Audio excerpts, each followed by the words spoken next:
Haunted house. Devika की चीख की आवाज इतनी तेज थी कि बगल वाले कमरे में लेटे उसके भैया और भाभी की आंख खुल गई। वो दोनों दौड़े दौड़े देविका के कमरे में आए। दरवाजा खोलने पर देखा कमरे में मंद मंद नीले कलर की लाइट जल रही है और देविका खुले हुए बटन की शर्ट से अपने बदन को कंपते हुए जबरदस्ती ढकने की कोशिश करती हुई बिस्तर के एक कोने में बैठी है। उसके होठ लगातार कांप रहे थे। सलोनी, देविका की भाभी, ने देविका के पास जाने की कोशिश की तो देविका उससे डर के दूर जाते हुए चीखने लगी, चिल्लाने लगी, मुझे छोड़ दो, मैंने कुछ नहीं किया। इतने में देविका के भाई अंकित ने कमरे की में लाइट जला दी। सलोनी ने देविका को गले लगाया और पूछा, देविका क्या हुआ, इतना डर क्यों रही हो? देविका सलोनी के गले से चिपक गई और कंपते हुए स्वर में बोली, मुझे उससे बचा लो, वो मुझे मार डालेगा, मेरी इज्जत।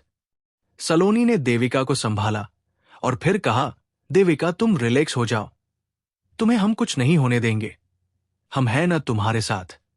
देविका का डर लगातार बढ़ता जा रहा था। अंकित ने सलोनी से कहा, सलोनी प्लीज देविका को कपड़े पहना दो, और चेहरा घुमा के खड़ा हो गया। सलोनी देविका को समझती हुए उसे कपड़े पहनने को देने लगी और देविका को कपड़े पहनने में मदद की। सलोनी ने टेबल पर रखे मग से पानी ग्लास में डाला और देविका को पीने के लिए दिया। देविका पानी पी रही थी। उसका शरीर अभी भी थर थर कांप रहा था। सलोनी ने देविका को बेड पर बिठाया और खुद उसके पास बैठ के उसे पूछा, आखिर ऐसा क्या हो गया जो तुम इतना डर रही हो? देविका ने सामने की और इशारा करते हुए कहा, वो देखो मुझे मार डालेगा। सलोनी ने तुरंत पीछे मुड़ के देखा, लेकिन पीछे कुछ नहीं था। सलोनी ने कहा, कुछ भी तो नहीं है पीछे। अब देविका इधर उधर देखने लगी थी, लेकिन कुछ न दिखने पर थोड़ा शांत सी हो गई। लेकिन देविका अभी भी लगातार कांपे जा रही थी। उसके मन को डर कुछ ज्यादा ही भयभीत कर रहा था। वो बार बार सामने की और देखती और फिर अपनी भाभी के अंचल से छुप जाने की कोशिश करती थी। अब सलोनी ने देविका के कपड़े संभाल दिए थे और उसके बालों को भी संभलने लगी थी। अब देविका कुछ रिलैक्स फील कर रही थी। अब सलोनी ने देविका के बाल ठीक करने के बाद उससे पूछा, अब कैसा लग रहा है देविका? देविका ने रोलेक्स होने का संकेत करते हुए हाँ में सर हिलाया। अब सलोनी और देविका बिस्तर पर काफी देर तक बैठे रहे। कुछ देर बातें करने के बाद सलोनी ने देविका से अपने रूम में जाने के लिए पूछा तो देविका ने उसे जाने के लिए कहा दिया। सलोनी ने जाते हुए देविका के रूम का दरवाजा बंद करते हुए कहा, हम पास वाले कमरे में ही हैं, अगर कोई प्रॉब्लम हो तो आवाज देना, हम आ जाएंगे। देविका ने फिर से हाँ में सर हिलाया और चादर ओढ़ के बैठी रही। जब सलोनी अपने रूम में पहुंची तो देखा अंकित अभी भी जाग रहा था और उसका वेट कर रहा था। अरे आ गई तुम, देविका को अकेला छोड़ दिया? सलोनी ने कहा, हाँ, और वो अब रिलैक्स है। आखिर हुआ क्या था जो इतनी तेज चीखी? अंकित ने चिंता जताते हुए पूछा। सलोनी ने कहा, अरे यार, आज नई जगह आई है और देख लिया होगा कोई डरावना सपना, इसलिए डर गई। अंकित ने थोड़ी देर चुप रहने के बाद कहा, डर तो कभी कभी मैं भी जाता हूं। अब सलोनी ने अपने आप को अंकित के पास लाते हुए कहा, क्यों डरा रहे हो मुझे? अंकित ने फिर से सामने देखते हुए कहा, सच कह रहा हूं। सलोनी ने फिर से कहा, अंकित प्लीज मत डराओ मुझे। अंकित ने कहा, जब कभी तुम ऑफिस से लेट आती हो और मैं जल्दी आ जाता हूं तो मैं कुछ अजीब अजीब सा फील करता हूं।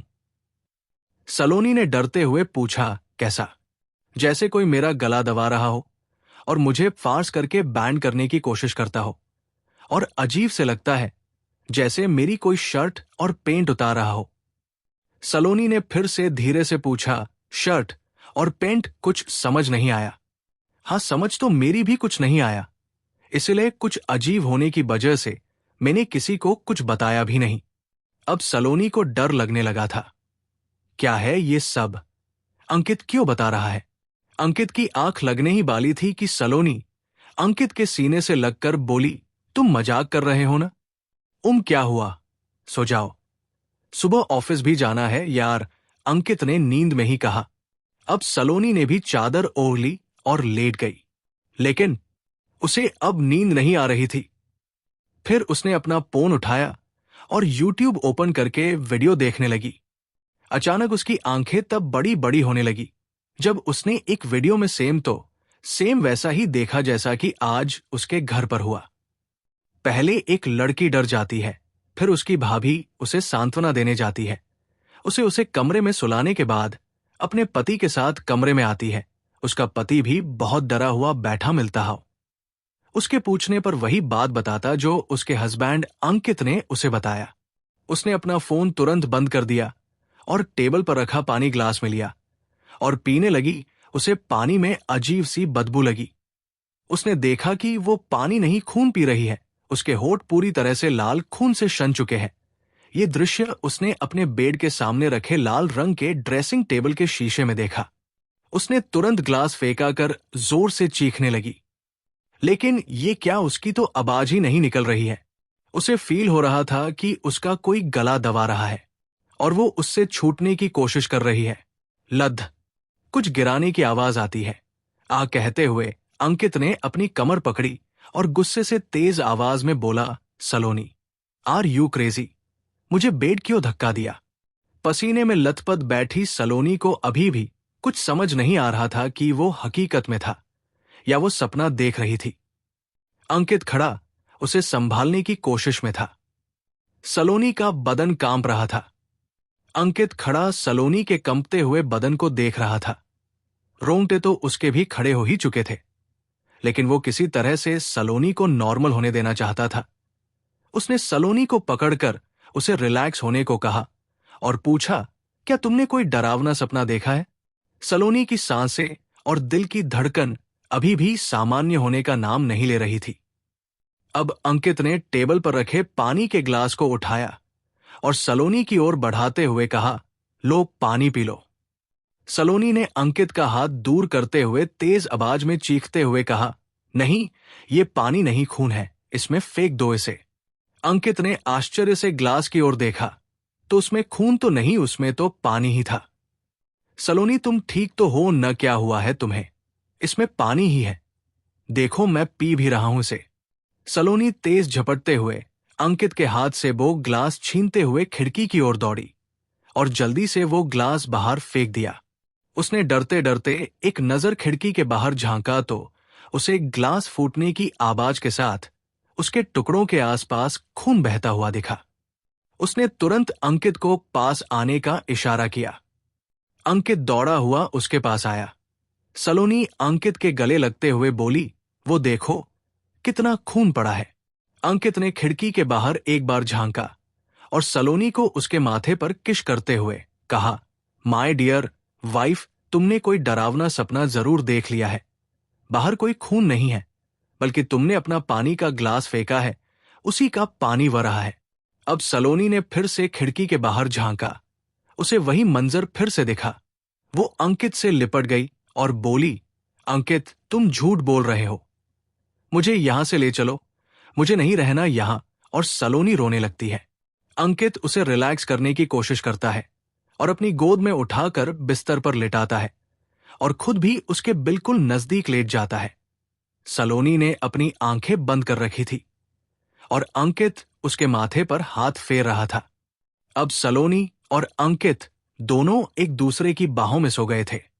अगली सुबह जब अंकित की आंख खुली थी तब तक सलोनी और देविका दोनों ही सो रही थी।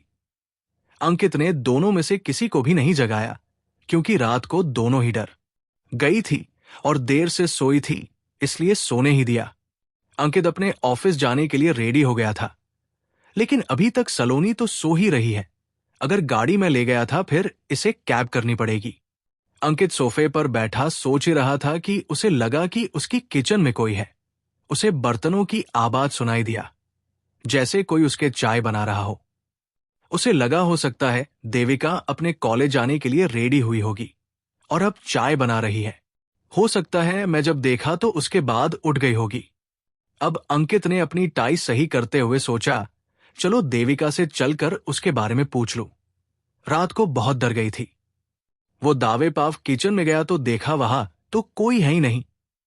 अगर यहां कोई नहीं है तो ये ब्रेड और चाय के कप किसने निकाल के रखे हैं?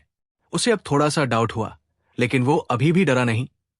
उसे लगा कि हो सकता है देविका बाथरूम या वॉशरूम गई होगी, इसलिए वो वही खड़ा वेट करने लगा। उसे तीसरे रूम, जो कि एक सर्वेंट रूम था, उसके गेट बंद होने की आवाज आई। आवाज आते ही उसने तुरंत मुड़ के देखा, लेकिन उधर भी कोई नहीं दिखा। बल्कि उसके घर में तो कोई सर्वेंट काम करता ही नहीं था, तो ये रूम किसने ओपन किया? अब अंकित को डर सताने लगा। कहीं देविका और सलोनी सच में तो नहीं डर गई थी? शायद यहां कोई है। अब अंकित ने धीरे धीरे सर्वेंट रूम की ओर कदम बढ़ाते हुए आवाज लगाई, कौन है वहां? मैं पूछ रहा हूं, कौन है वहां? अंकित अब कुछ बोलते बोलते चुप रह गया और अपने चेहरे पर हाथ फेरते हुए घड़ी की ओर देखा। उसके ऑफिस का टाइम हो रहा था। अब वो उस रूम की ओर जाए या फिर अपने ऑफिस के लिए निकल जाए, सोचने पर मजबूर हो गया था। हॉल में खड़ा अंकित सोच ही रहा था कि उसके कंधे पर उसने किसी का हाथ महसूस किया। दिल में पहले से डर होने की वजह से अंकित के मुंह से डर की चीख निकल गई। कौन है? सांसें काफी तेज थी। सलोनी उसे अजीब सी निगाहों से देख रही थी।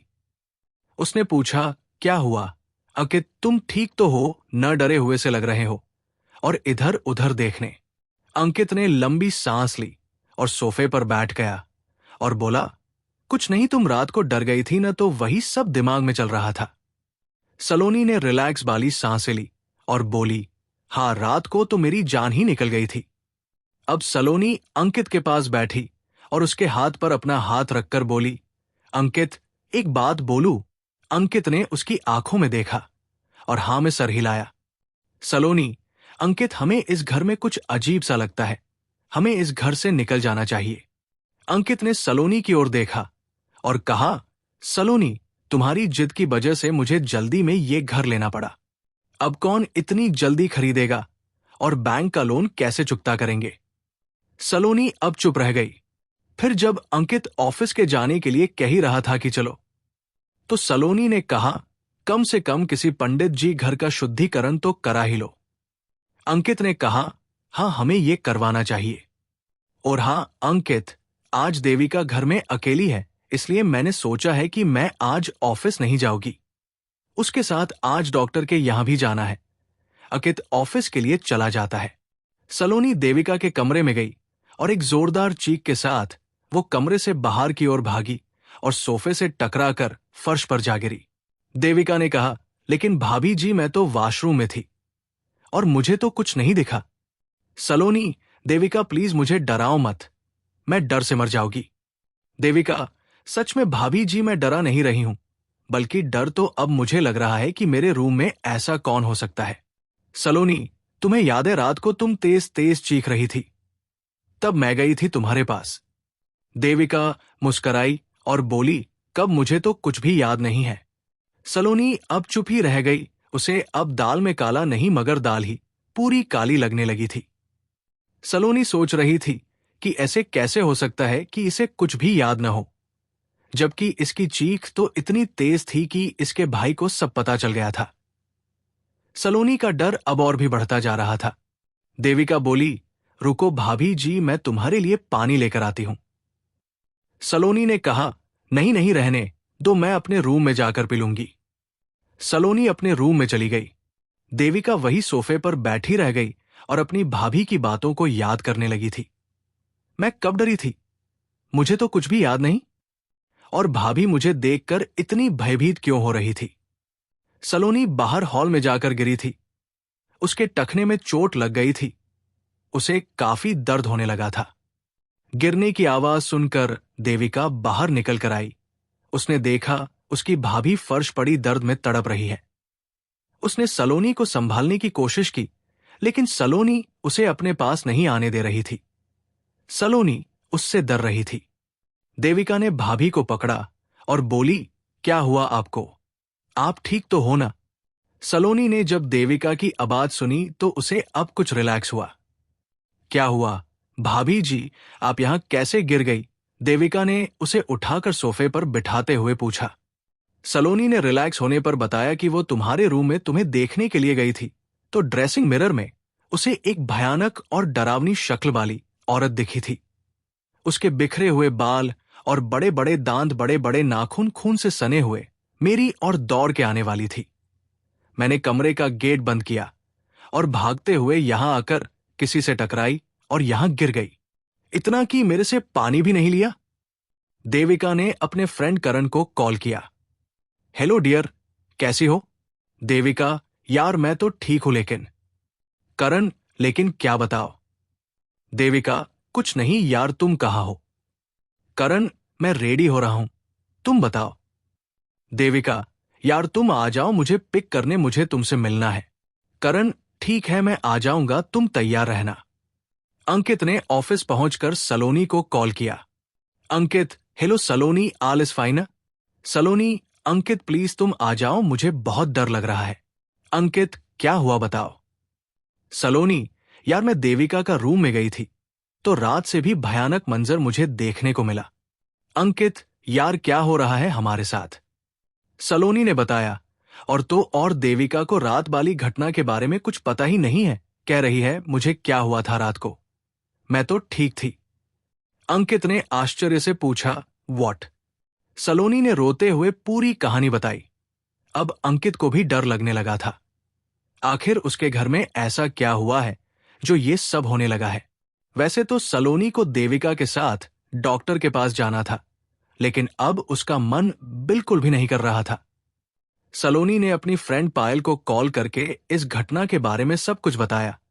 पहले तो उसे विश्वास नहीं हुआ, लेकिन फिर बाद में जब पूरी घटना बताई तो उसे सलोनी के लिए बुरा लग रहा था। सलोनी ने उसे अपने घर पर आने को कहा तो उसने शाम को आने के लिए कह दिया। सलोनी कॉल कट कर ही रही थी कि उसे अपने पीछे देविका खड़ी पाई। सलोनी माथा ही हिल गया। उसने डरते हुए देविका से पूछा, तुम कब आई? देविका ने मुस्कुराते हुए कहा, मैं अभी अभी आई हूं। सलोनी के शब्दों में ही डर था। उसने उंगली गेट की और करते हुए कहा, लेकिन गेट तो लॉक है, तुम कैसे आ गई? देविका ने गेट खोलकर दिखते हुए कहा, देखिए भाभी जी, गेट तो ओपन है। आप तो खामखा डर रही हो, ऐसा कुछ नहीं है। मुझे लगता है आपको नींद पूरी करने की जरूरत है। आप सो जाइए, सब ठीक हो जाएगा। आप थकी हुई लग रही हो। हाँ कहते हुए सलोनी बिस्तर पर लेट गई और देविका की ओर देखने लगी। देविका, भाभी जी मैं न अपने दोस्त के साथ जा रही हूं, क्लास भी है और हमें लैब भी जाना है, आज कुछ रिसर्च करना है। सलोनी ने कुछ नहीं कहा, बस हाँ में सर हिलाया और आंखें बंद कर ली। देविका चली गई तो सलोनी ने उठकर फिर से गेट चेक किया। गेट अभी भी लॉक था और उसके की तो उसके सिरहाने पर ही रखी थी। सलोनी की सांसें तेज से और तेज होने लगी थी। इस देविका को क्या हुआ है? यही तो नहीं कर रही सब कुछ। अभी तो गेट ओपन करके दिखा रही थी, लेकिन गेट तो मैंने खुद लॉक किया था और अभी भी लॉक है। सलोनी रात से लेकर अभी तक की सारी घटनाएं याद करके उसके बारे में सोचने लगी। सोचते सोचते उसकी आंख लग गई